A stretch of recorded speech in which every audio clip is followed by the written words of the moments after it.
लालची पत्नी की कहानी। राम निवास। सुबह से मेहनत मजदूरी करते करते उम्र निकल गई, पर देखो हमारे घर का हाल। टूटी चारपाई, फटे पर्दे, और वो सामने लल्लन की बहू रोज नए कपड़े पहनती है। कमला, उनका आदमी शहर में काम करता है, पैसा ज्यादा आता होगा। हम तो खेतों में जो उगता है उसी में खुश रहते हैं। बस यही तो दिक्कत है तुम्हारी, जो है उसी में खुश रहो, यही बोलते रहते हो। कुछ बड़ा करने की सोचो कभी। बड़ा काम ईमान से ही होता है, लालच से नहीं कमला। ईमान से पेट नहीं भरता, समझे? गांव वाले सब तरक्की कर गए, बस हम ही रह गए मिट्टी में। रामनिवास चुप रहा। उसे मालूम था कमला को समझाना उतना ही मुश्किल है जितना सूखी जमीन से फसल उगाना। वह चुपचाप खाना लेकर खेत की ओर निकल गया।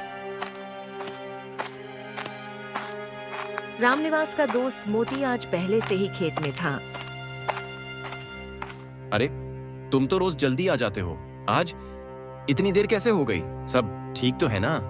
मोती, सोचता हूँ कुछ नया करूँ। कमला बहुत नाराज रहती है, शायद थोड़ा पैसा ज्यादा कमा लूं तो घर की हालत सुधर जाए। अरे भाई, ईमानदारी छोड़ मत देना बस। पैसा तो आता जाता रहेगा, पर नाम गया तो वापस नहीं आता। नाम की चिंता तू मत कर मोती, बस मेहनत कर रहा हूँ, भगवान जरूर साथ देगा। इधर कमला गांव की औरतों से बातें कर रही थी, जो शहर से आए लोगों के चमकीले कपड़े और गहनों के किस्से सुनाती। सुना है रामसुख की बहू के पास अब सोने की चूड़ियां हैं। शहर से लाया है उसका आदमी। हाँ रे, और उसने सुना है खेत भी बेच दिया आधा। अब देखो कैसे ऐश कर रही है। हमारे रामनिवास तो ऐसे नहीं हैं, दिन भर मिट्टी में पड़े रहते हैं, न कपड़ा लाते हैं न जेवर।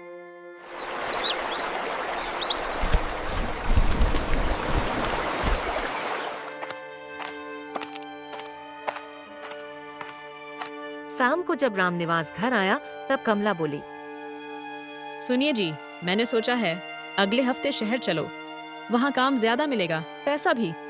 गांव में तो बस धूल है। कमला, शहर में रहना आसान नहीं है, वहाँ किराया खर्चा सब महंगा पड़ता है।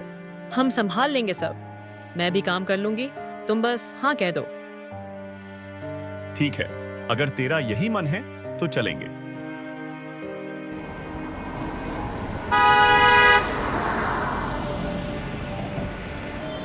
रामनिवास अपनी पत्नी कमला को लेकर शहर आ गया। शहर ऊंची ऊंची इमारतें, चमकती रोशनी और धोखे की चमक में ढका इंसानियत का चेहरा। रामनिवास और कमला एक छोटे से किराए के कमरे में रहने लगे। देखो रामनिवास, कितनी बड़ी बड़ी दुकानें हैं, कितना पैसा घूमता है। अगर थोड़ी चालाकी दिखाओ तो अमीर बनना मुश्किल नहीं। कमला, चालाकी नहीं, मेहनत से काम करेंगे तो सब मिलेगा। मेहनत से कभी किसी ने महल नहीं बनाया। रामनिवास के समझाने के बाद भी कमला की लालच बढ़ती जा रही थी। रामनिवास को एक दुकान में काम मिल गया था, वही कमला भी कुछ करना चाहती थी। कमला अगले दिन ही पड़ोस में रहने वाली एक औरत श्यामा से मिली, जो छोटे मोटे धंधे करवाती थी, पर पीछे की बात कोई नहीं जानता था। बहन, अगर वाकई पैसा कमाना है ना, तो बस मेरे साथ एक काम कर ले। थोड़ा जोखिम है, लेकिन फायदा बहुत बड़ा। क्या काम है? बस इतना समझ ले, कुछ चीजें बेचनी है जो बाहर से आती हैं, तुम लोगों को दिखाना, ग्राहकों को फुसलाना, बस। ठीक है, पर कुछ गलत तो नहीं? गलत? अरे कुछ नहीं, सब तो ऐसे ही करते हैं। अगर मंजूर है तो कल मुझसे मिलना। कमला को मंजूर था, बस उसे इंतजार थी कल की।